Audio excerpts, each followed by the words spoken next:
Malam Silakan Pater. Montero de Lopez. Ya. Jadi saya meminta petunjuk pendapat Pater. Saya nikah sama seorang pilihan saya tahun 83 di Jakarta. Saya orang Maumere, calon saya itu orang Manado. Sampai tahun 2000 kami tidak dikaruniai anak. Dari 83. Tahun 2000 karena saya pikir hidup di Jakarta ini begitu sulit, saya bilang kita pulang ke Flores. Pada saat itu karena tidak punya anak, kami adopsi anak. Tapi dia bilang kalau ke Flores saya tidak mau. Karena saya takut saya tidak punya siapa-siapa di Flores itu. Kalau saya mati, keluarga saya tidak ada di sana. Saya bilang kita ini kan kawin gereja. Di mana suami kamu harus ikut. Dia bilang tidak. Kalau kamu mau pulang ke Flores, saya tidak mau ikut. Karena begitu pahitnya hidup di Jakarta, terpaksa saya putuskan harus pulang ke Flores. Dan saya bawalah anak yang kami adopsi itu. Tahun 2000 tahun 2000 itu yang saya pamit berangkat ke Flores itu. Sampai sekarang Pak, terjadi 26 tahun, 25 tahun lah kami berpisah. Tapi tanggung jawab sebagai suami nikah kawin gereja, kalau dia minta sesuatu saya tetap kirimkan semampu saya.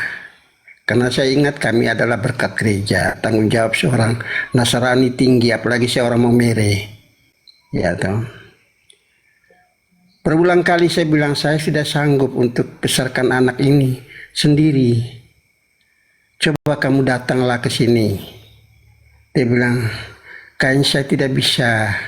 Kalau ada orang yang bisa bantu kamu untuk rawat anak itu, silakan, saya restui. Kok semudah itu? Kita ini kawin gereja, hukum gereja itu sampai mati. Dia bilang tidak, saya izinkan. Tapi kalau untuk saya ikut kamu ke Flores, saya tidak mau katanya.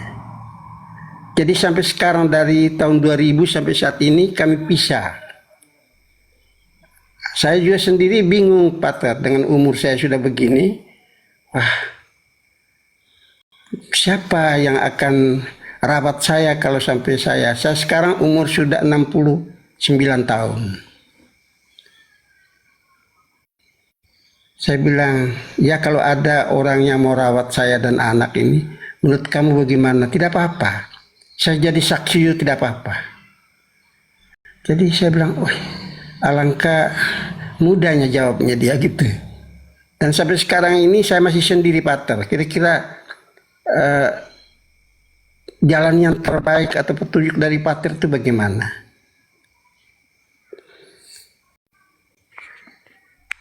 Ya, memang sulit susah Bapak menjadi Bapak sekaligus ibu untuk anak yang kamu adopsi itu. Tapi tentu anak itu juga sudah besar. Sudah. Sudah, ya. Ya.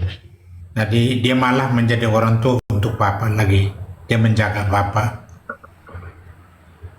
Jadi sandaranmu bukan anak bersandar lagi pada Bapak, tapi sekarang Bapak punya kekuatan sandarannya di anak itu. Karena anak itu sudah dibesarkan dalam kasih sayang seorang Bapak dan seorang Ibu. Hanya sayangnya istrimu itu memilih ke Manado. Mengapa Bapak tidak ikut dia ke Manado?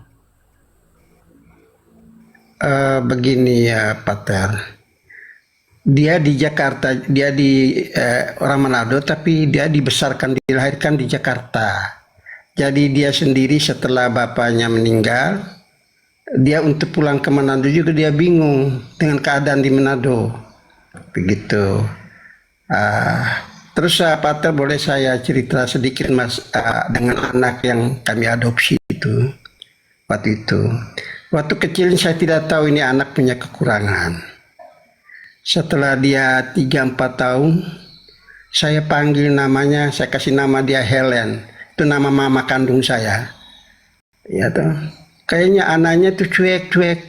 Berjalan waktu dia umur 10 tahun, pendengarannya kurang. Pada saat itu saya kerja di perusahaan asing pada saat itu.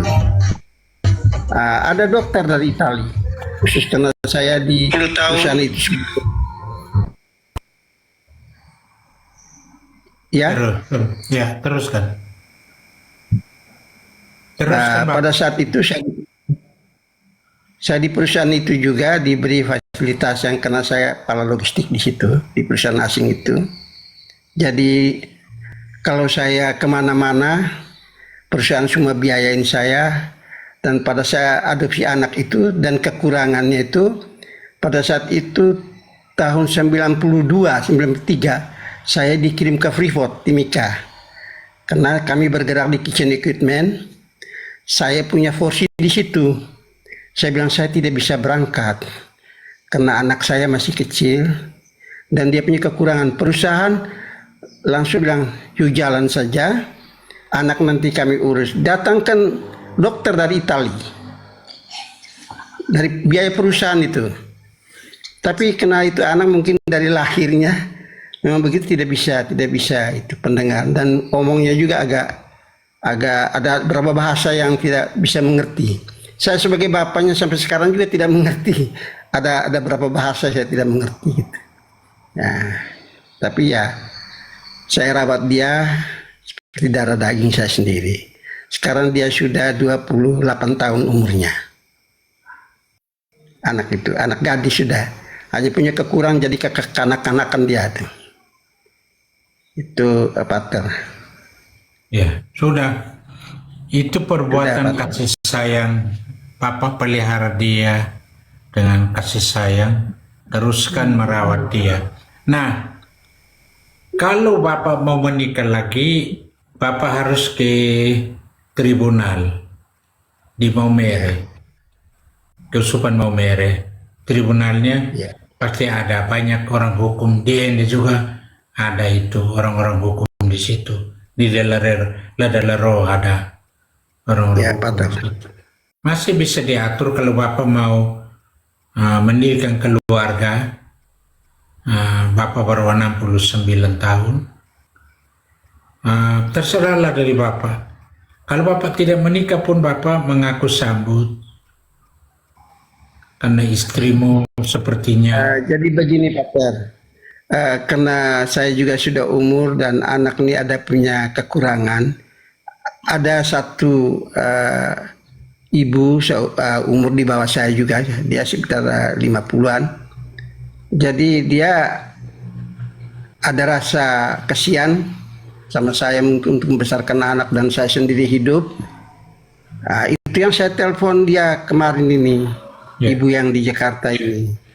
Saya bilang, bagaimana saya ini sudah umur, besok lusa saya bagaimana, anak ini bagaimana, coba kamu datanglah, saya bilang begitu. Dia bilang, lebih baik kau cari seorang pengganti saya yang bisa rawat kamu dan anak Helen itu. Saya restui.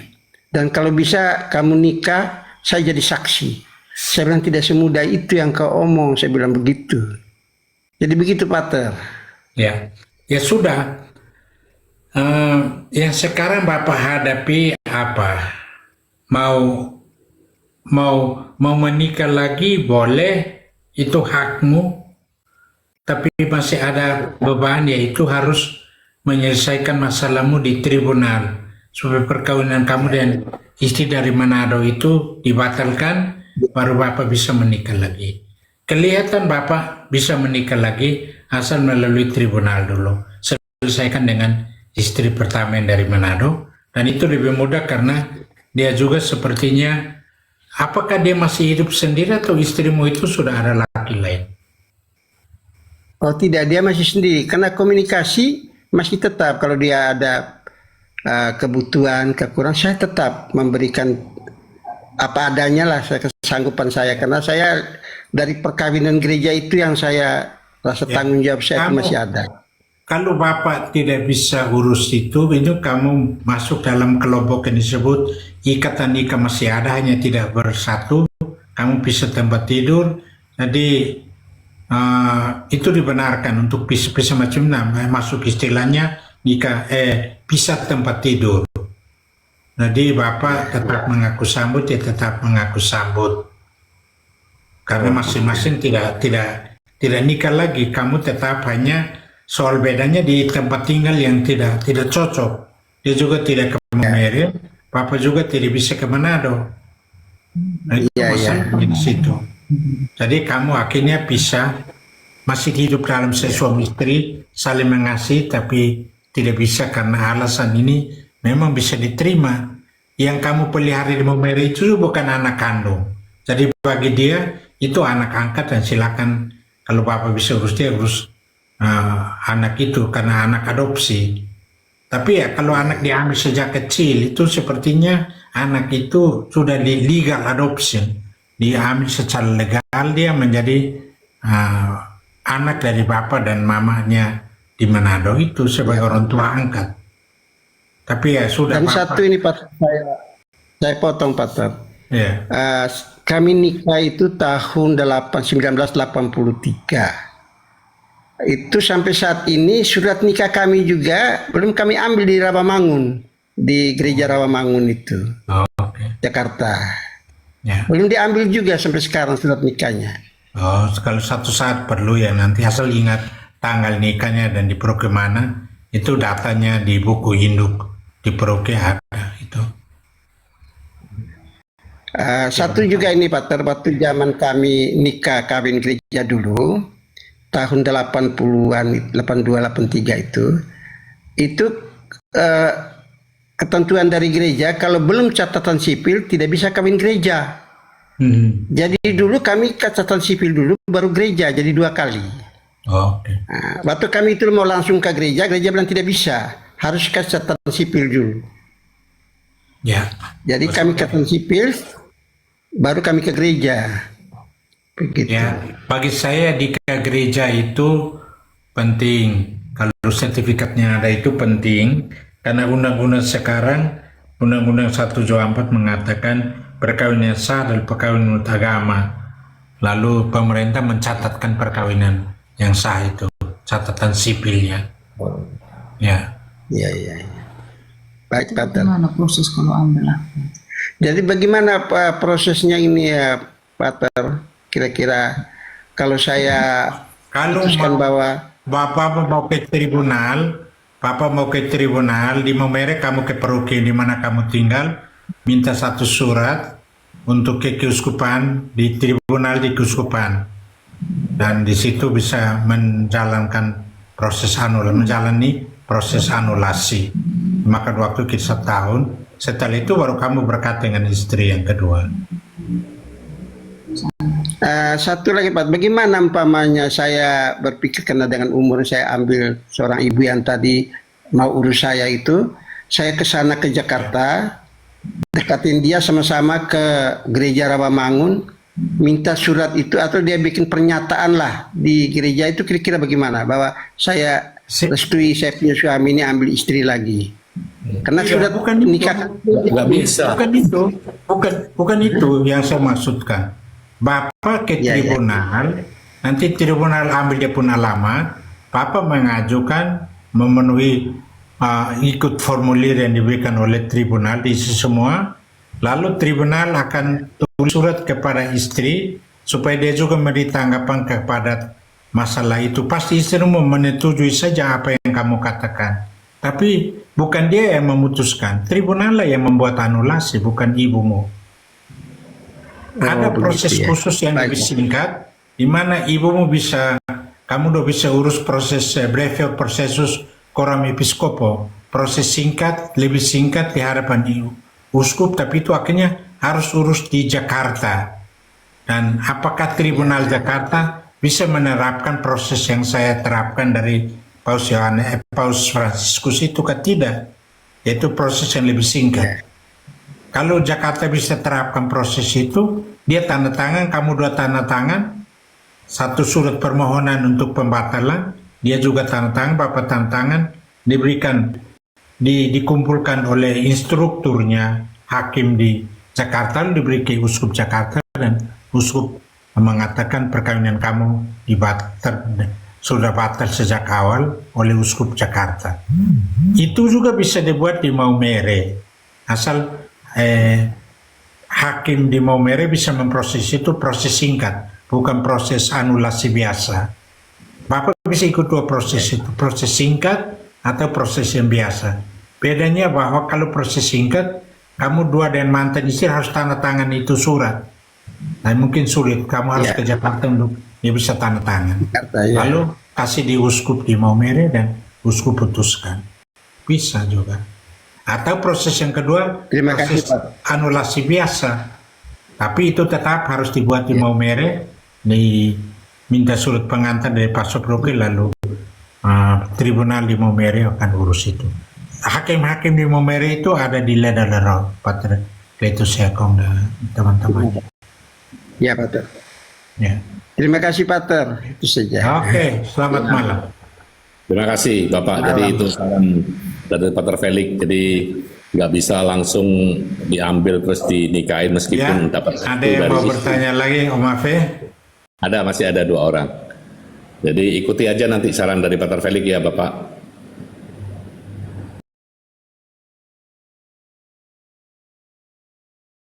Terima kasih. Ya, ini Bapak Arsan. Silakan Pak Arsan. Mic-nya masih tertutup.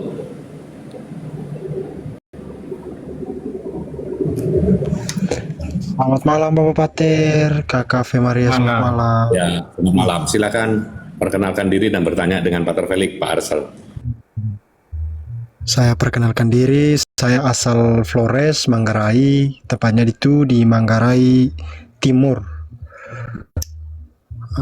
Pater, saya minta doa dan berkat untuk anak, begitu pula istri. Kami sudah berkeluarga sudah 4 tahun, terus kami punya anak sudah berusia 2 tahun 6 bulan. Kami memang ada rencana bulan 12 ini kami menikah. Itu kami minta doa dan berkat dari Pater, semoga apa yang kami rencanakan bisa berjalan dengan lancar. Itu saja Pater, terima kasih banyak. Yang kamu jalankan sebagai persiapan itu apa sekarang? Memang kita masih menunggu jadwal nikah massal tuh Pater. Kenapa mesti nikah massal? Di paroki mana kamu? Kami di Paroki Tilir Pater. Tilir, jauh dari Kuskupan ada Ruteng atau Labuan Bajo? Kami dekat dengan Kuskupan Ruteng Pater. Ruteng, ya. Mengapa harus tunggu nikah massal? Memang karena sampai dari sekarang sampai bulan 11 kami banyak sibukan Pater, makanya waktu cuman sampai bulan 12 itu. Bulan 12 itu yang waktunya agak kosong, karena untuk sekarang kami masih banyak acara keluarga Pater, makanya kita tunggu waktu yang tepat untuk menikah Pater.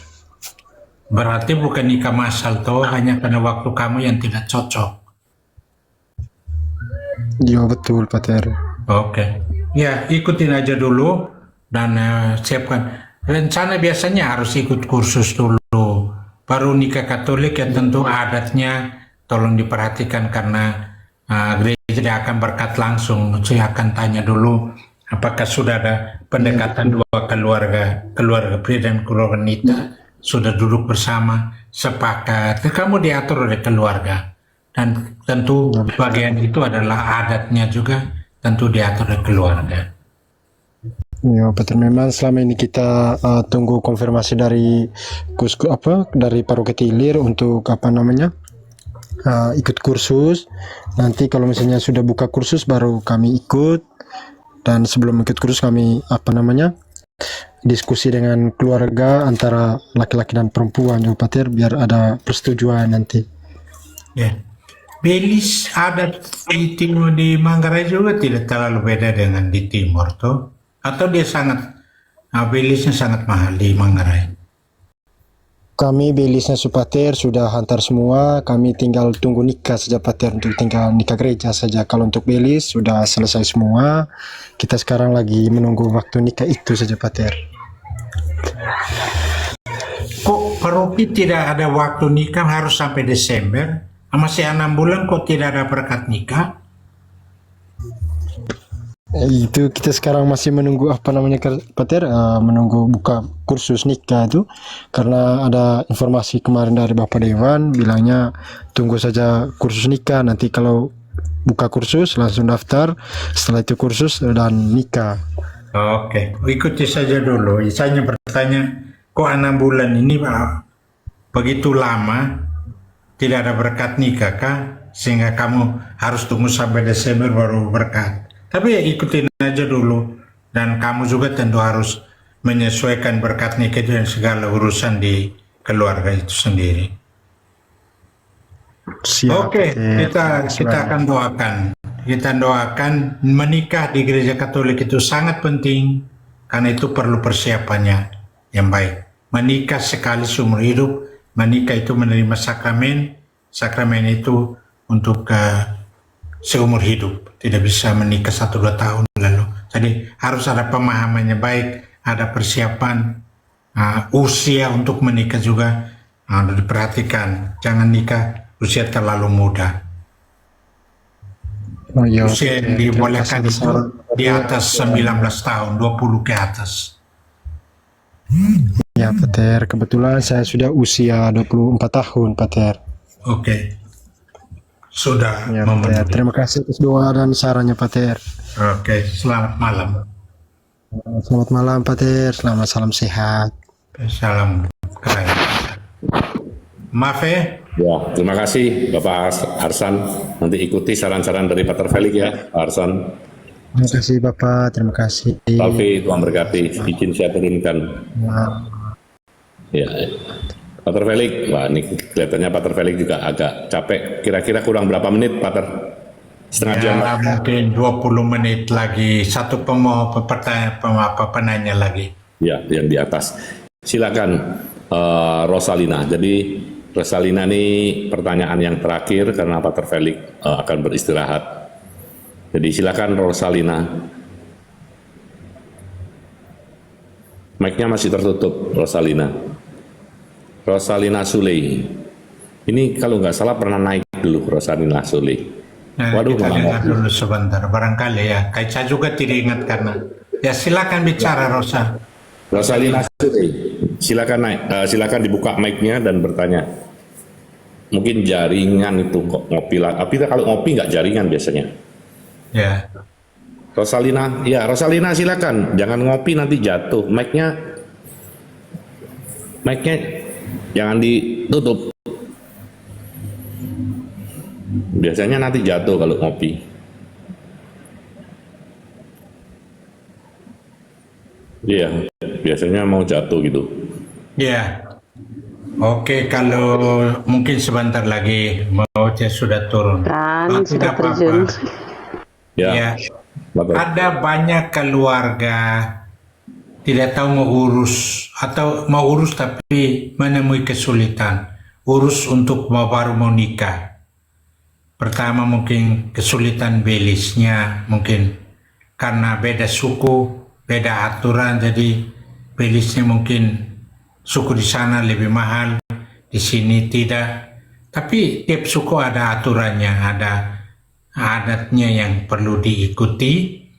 Dan kita harapkan di semua paroki supaya wakil atau DPP atau paroki tidak membiarkan urusan adat itu begitu lama dipertahankan sehingga banyak keluarga muda yang menjadi korban atau tidak tahu mau urus gimana sampai bertahun-tahun dan belum bisa berkat gereja, tidak bisa mengaku sambut. Nah, kita harapkan gereja Katolik yang punya struktur yang bagus, KUB, lingkungan, KUB, ketua-ketua pengurus wilayah memperhatikan di lingkungan saya, di kelompok saya ada orang yang sudah hidup bersama tetapi belum urusan gereja. Mereka diberi jalan keluar Barangkali mereka tidak tahu atau tidak ada sandaran siapa yang mengurus mereka karena mereka dari luar dari daerah lain yang datang tinggal di situ. Apalagi di kota besar seperti di Jakarta.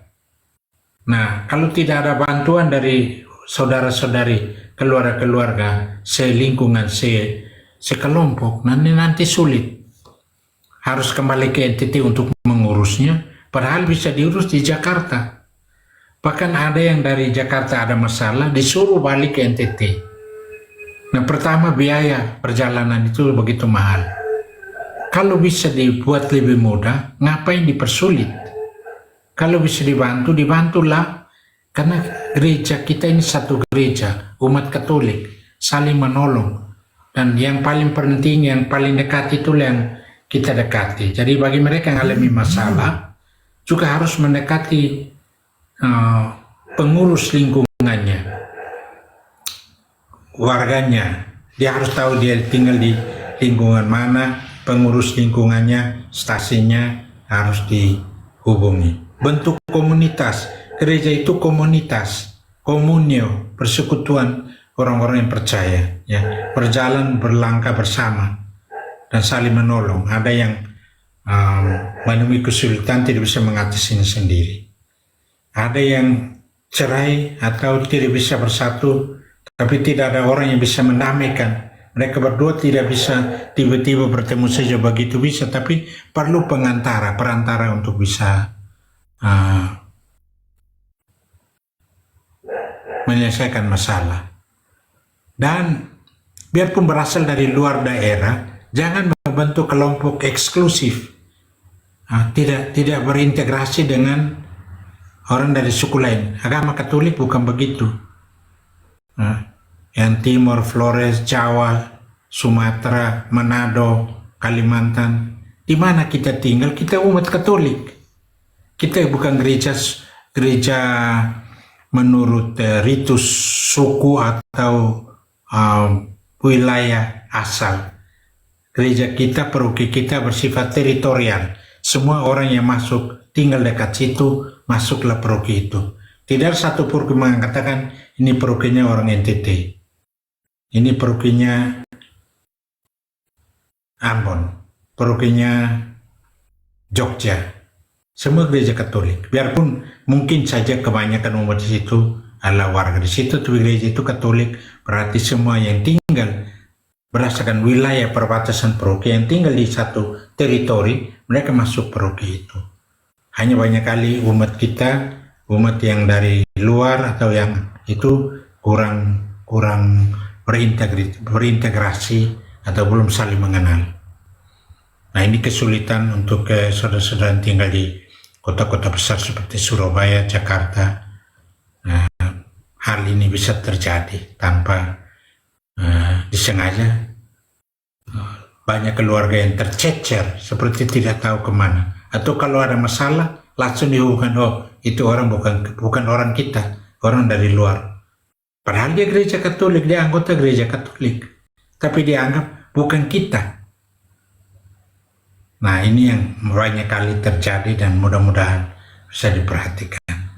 Ya, kalau ada yang sudah naik kita bahas dulu, kalau tidak maka saya pamit dulu malam ini sampai hari Senin baru kita lanjut. Sampai ketemu lagi karena Pater Felix juga mau beristirahat. Kelihatan hari ini Pater Felix sangat capek. Jadi teman-teman bisa bergabung lagi, mohon maaf yang belum bisa bertanya naik. Hari Senin jam 7 malam waktu Indonesia Barat, Pater Felix udah live, jadi bisa datang agak pagi, jadi bisa bertanya-tanya dengan Pater Felix. Begitu. Ya. Sangat menarik, hari ini kita merayakan pesta Santo siapa? Di gereja. Bacaan hari ini. Santo Thomas ya? Ya. Thomas Rasul ya? Mas Rasul. Iya. Dan Thomas yang menuntut bukti dulu baru bisa percaya. Kalau dalam ini tadi Rasul-Rasul menyampaikan kepada dia bahwa Tuhan bangkit, dia bilang, nah, saya tidak percaya. Kalau saya tidak langsung melihat sendiri, tidak meraba Yesus. Tapi Thomas selalu membuat pengakuan waktu bertemu Yesus, ya Tuhanku dan Allahku. Nah, sesuatu yang baik boleh katakan dalam hal ini, sebelum berpisah mungkin malam jadi refleksi juga, bahwa kita beriman berdasarkan kesaksian komunitas. Thomas tidak bisa asal menolak begitu saja, oh saya tidak peduli. Sementara 12 rasul, kami lihat, kami tahu Yesus sudah bangkit. Jadi iman itu berdasarkan kesaksian komunio, kesatuan. Kita menerima pewartaan, kita tinggal bersama, menerima pewartaan kebaikan yang dibawa oleh sesama kita, menjadi dukungan untuk iman kita sendiri. Nah, Thomas membuat kesalahan bahwa menolak kesaksian komunitas, komunionnya. Sama sekarang ini yang paling penting, Gereja Katolik mempertahankan keutuhan komunitasnya karena pewartaan berdasarkan ajaran para rasul itu. Nah, ini sangat penting untuk kita sering saling mendengarkan di lingkungan sebagai kesaksian lingkungan untuk kita masing-masing, kita bersatu dengan pewartaan atau hal-hal yang kita hayati bersama dalam lingkungan kita. Bukan pribadi itulah yang harus menentukan, tetapi kesaksian komunitas, kebersamaan, komunio, gereja, keluarga-keluarga yang disebut Ecclesia Domestica. Keluarga-keluarga itu adalah gereja keluarga, ya. Gereja kecil, ya. Kira-kira dulu ini untuk malam ini, dan kita berdoa